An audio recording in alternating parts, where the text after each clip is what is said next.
Headline number one, according to our friends at Retail Touchpoints, Walmart will launch 3 new returns options as part of its No Concerns campaign to accommodate early holiday shopping. I didn't even catch that. That's what they're calling it? No Concerns campaign? I guess so. Wow. Beginning in October 1st, this weekend, 2022, Walmart will introduce first an extended holiday guarantee returns period, allowing customers to return eligible purchases made on or after October 1st, 2022 through January 31st, 2023. Cool. The second, curbside returns, which allows all customers to remain in their vehicles when returning items.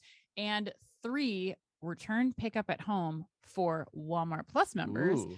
Who will be able to schedule the pickup of eligible returns items in their app and then hand off returns without a box or label to delivery drivers for the retailer to process.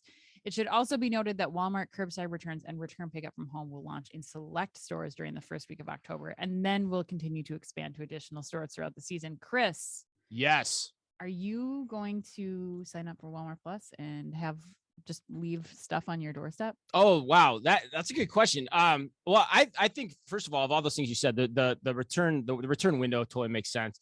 I love the Walmart Plus edition. Yeah. I do too. I mean, I think it's a real benefit of signing up for the program that I'm guessing you probably really love, as you just mentioned, but I imagine that there's a lot that you love about it, and it works within the flywheel. I love it. And John Furner talked about the Walmart flywheel for the first time on stage at Grocery Shop. Talked about that last week. So I think this totally makes sense.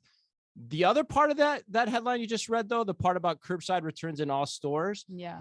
I'm a little hesitant to go all in on that one. So in principle, I love the idea. And we've long talked about wanting a retailer to do this.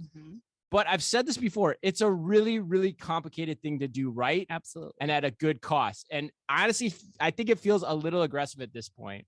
And it is. And when I say that, because this isn't something that I would be debuting across all stores during the holidays. If you're going to do it, you should have it running in all stores from January to October. Yeah. Which is probably why, if you listen to how you read that headline, it's probably why Walmart's hedging a little bit and saying it's going to roll out in some stores in October and then roll out to more stores throughout the year. That's their hedge to say, if all hell breaks loose with this, we're going to pull back. Because I have so many questions, Dan. Like, how will you know how many returns are coming to your stores? Where will people park? How can, what all are people going to bring back? Like, are they going to bring back mattresses from the marketplace? Right. Like, and you're going to have people going through the crazy busyness of a Walmart parking lot. It just seems like that's a lot of hell and customer frustration that Walmart's in for here without really knowing this. So I applaud the idea, but I feel like it's an overreach at the end of the day. And people are doing that in general on curbside pickup, which I thought was an important point you noted too about the theme of the show.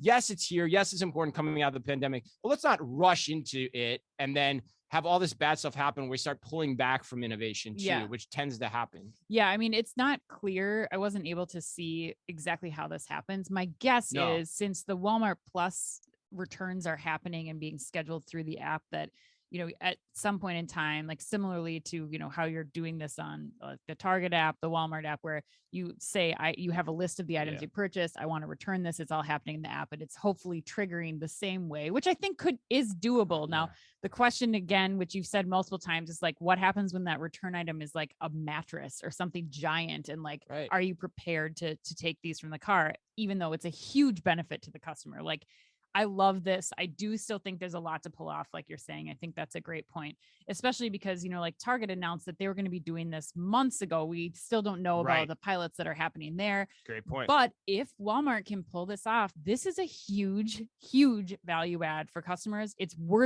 definitely worthy, in my opinion, of a Walmart Plus subscription, but we'll have to see how it's executed come the part of the pickup's worthy of a Walmart Plus subscription. Yes. Because generally from where I'm reading this, they're saying that the Walmart curbside returns available at every store. Exactly. Which I don't know. My last point on this would be, like, if you think about returns and how they work during the holidays, we've all seen the lines at the stores. They are like 30, 40 people deep. Yep. So where are you going to do that in the parking lot? And how are you going to coordinate that with people on your staff going to each of those cars and bringing those products back? That's a much more time consuming, and you have a staffing shortage too, much more time consuming process across all of your stores. And it's going to lead, I just think it's too aggressive. The staffing thing brings up a good point too. I mean, you have to have staff to execute this correctly too. And now you're, in addition to all of the chaos of holiday training, like be prepared for Black Friday, be prepared for out of stocks, be prepared for all the other things. Like now we're going to add in this new part of the equation, which I imagine a significant portion of your sales force or workforce is going to be dedicated to this in order for it to be operationalized correctly. But I do think it could be done. The other part about this too, it's not the greatest experience for the employee too, Ann. Like I'm thinking about this too. Like when I do a pickup order, the person's generally glad to be there and bringing them an order. When I go out to somebody's car for a return, I don't have the safety of the in-store experience and everyone around that environment. That's when people are typically angry. And so having that happen in a parking lot is something that I don't think we as an industry totally understand yet either. Yes, I agree. I do think though, if they can do this in the app, the way that we're doing this with Amazon right now, and it's as simple as here's my package, here's the return code. Like you're doing this at UPS for Amazon or Whole Foods for Amazon. Like this can be done if it's executed correctly. So but there's a lot of ifs in that. And then you got to shape the demand, and the demand you don't know when the demand's coming relative to pickup. So there's just so many questions I have about this.